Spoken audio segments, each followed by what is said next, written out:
नमस्कार दोस्तों, AGIS परिवार में मैं शिवम कोहली आपका स्वागत करता हूं।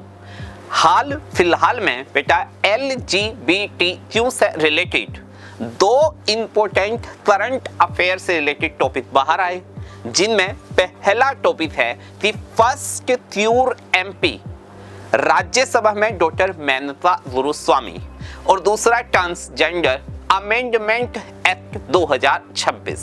अब दोनों के बारे में मैं आपसे बताता हूं। पहली बात, LGBT का मुद्दा इतना क्यों है? मेरे देश में लगभग 1.5 करोड़ की आबादी है और उनमें पहली बार ऐसा हुआ है जो क्यूर MP है डॉक्टर मेनका गुरुस्वामी, वो राज्यसभा में TMC पार्टी की ओर से यहाँ पे सांसद चुनी गई है। अब सबसे बड़ा सवाल, ये डॉक्टर मेनका गुरुस्वामी कौन है?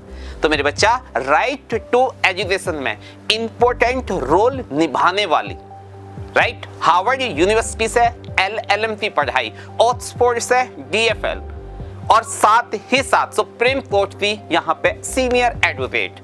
इवन आपको मालूम होगा इस सेक्शन नंबर 377 जिसे 377 कहा जाता है, उसका वित्त दिलाने वाली यहाँ पे एक senior advocate doctor Menaka Guruswamy, जो कि पहली बार एज ए यहाँ पे क्यूर MP राज्यसभा में नॉमिनेट हुई हैं, किसकी ओर से? यहाँ पे TMC पार्टी की ओर से। टाइम पत्रिका में 2019 में दुनिया की 100 सबसे शक्तिशाली पावरफुल वुमेन्स में से एक नाम इनका भी था। तो ये तो हुई डॉक्टर मेनका गुरुस्वामी की कहानी। अब बात करते हैं ट्रांसजेंडर अमेंडमेंट एक्ट 2026 की। मात्र 24 घंटे के अंदर अंदर ये बिल पास हो गया मेरे देश दोस्त। अब इसमें सबसे बड़ा बवाल क्या था? इसमें एक वर्ड है सेल्फ आइडेंटिफिकेशन। अब ये सेल्फ आइडेंटिफिकेशन वर्ड जो है, पहले तो यही समझते ये होता क्या है। तो मेरे बच्चा, जैसे मैं एक पुरुष हूं या मैं एक महिला हूं या मैं थर्ड जेंडर हूं, ये डिसाइड मैं करूंगा, ना कि सरकार। अब की बार इस एक्ट में अमेंडमेंट में इन्होंने क्या करा, साफ साफ कह दिया ये अधिकार आपके पास नहीं है। इससे first of all medical board और दूसरा यहाँ पे आपके जिले का डिस्ट्रिक्ट मजिस्ट्रेट तय करेगा कि आप यहाँ पे ट्रांसजेंडर हैं या नहीं हैं। अब मुद्दा उठा शुरुआत से, इतिहास से, बैकग्राउंड से जानते हैं। तो उसमें मेरे बच्चा NALSA versus union of India 2014 का केस था।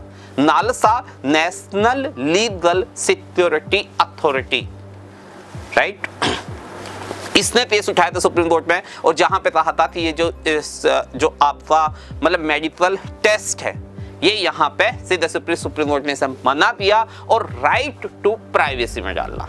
ये मेरा क्या है, मतलब एक तरह से निजता का अधिकार है, ये मैं एक्सेप्ट करूँ कि मैं पुरुष हूँ, मैं महिला हूँ या मैं ट्रांसजेंडर हूँ।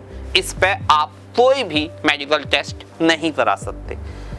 और स्थिति यार कहीं ना कहीं ये सोशल जस्टिस की ओर जाता है। Social justice in mean article 14, article यहाँ पे 15, 21, इन सब में एक समाज को समानता की ओर लाने के लिए ये जरूरी था।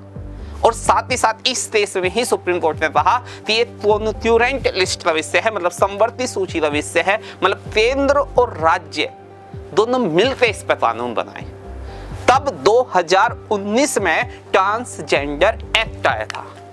बहुत प्यार से समझिएगा, ट्रांसजेंडर एक्ट 2019 में आया। इसके बाद एक केस हो रहा है सुप्रिया केस 2023 में, जिसमें साफ साफ कहा गया कि जो ट्रांसजेंडर हैं या LGBTQ का जो परिवार है, ये अपने आप में इन्हें विवाह का अधिकार नहीं है, परिवार का अधिकार है। बस यहां से सुई घूम गई। इन्होंने क्या कहा कि विवाह का अधिकार नहीं है, आपको क्या है, परिवार का अधिकार है।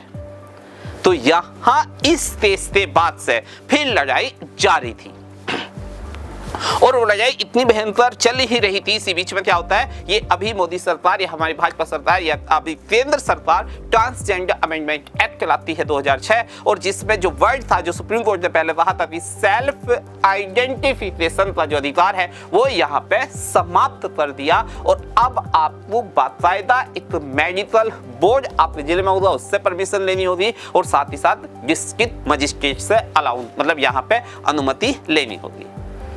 अब सरकार का तर्क क्या है, सरकार ऐसा क्यों कर रही है, उसका साफ साफ कहना है कि आज के टाइम में कुछ बच्चों को भीख मतलब एक भीख मांगने में फोर्सफुली इस रूप में इस कम्युनिटी में यहाँ पे लोग चेंज हो रहे हैं। तो भीख मंगवाना या आपका मतलब ह्यूमन ट्रैफिकिंग, ऐसे बहुत सारे पॉइंट दिए जहां पे इससे एक कहते हैं ना सुविधाएं देने वाली जब बात आई तो सरकार कह रही थी कि it's not a litmus test. ये कहीं ना कहीं हम क्या कर रहे हैं, एक डेमोक्रेसी के अंदर उन योजनाओं को सीधे इन पे एक सही रूप में जाए, जरूरी है उसके रूप में सही ट्रांसजेंडर का पता हो, इसके लिए हमने ऐसा किया है। लेकिन हो जस्ट उल्टा भी रहा है, क्योंकि इसमें सुप्रीम कोर्ट और सरकार आमने सामने आ गए हैं। सुप्रीम कोर्ट ने जो कहा था कि सेल्फ जो आइडेंटिफिकेशन है आप उसे नहीं छीन सकते, जो कि सरकार ने छीन लिया है।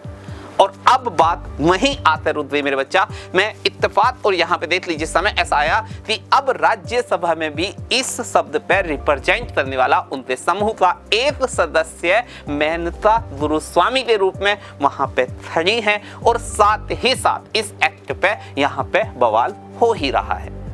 बस मैं अपनी अंतिम लाइन में यही कहूंगा कि जो आवाज सड़कों तक थी, आज अपने देश में पहली बार यहाँ पे प्योर एमपी के रूप में डॉक्टर मेनका गुरुस्वामी के रूप में जो बात पहले सड़कों पर उठती थी, अब वो संसद में भी उठाई देगी। तो मिलते हैं अपनी ऐसी ही लेटेस्ट न्यूज के साथ। थैंक यू एंड जय हिंद, जय भारत।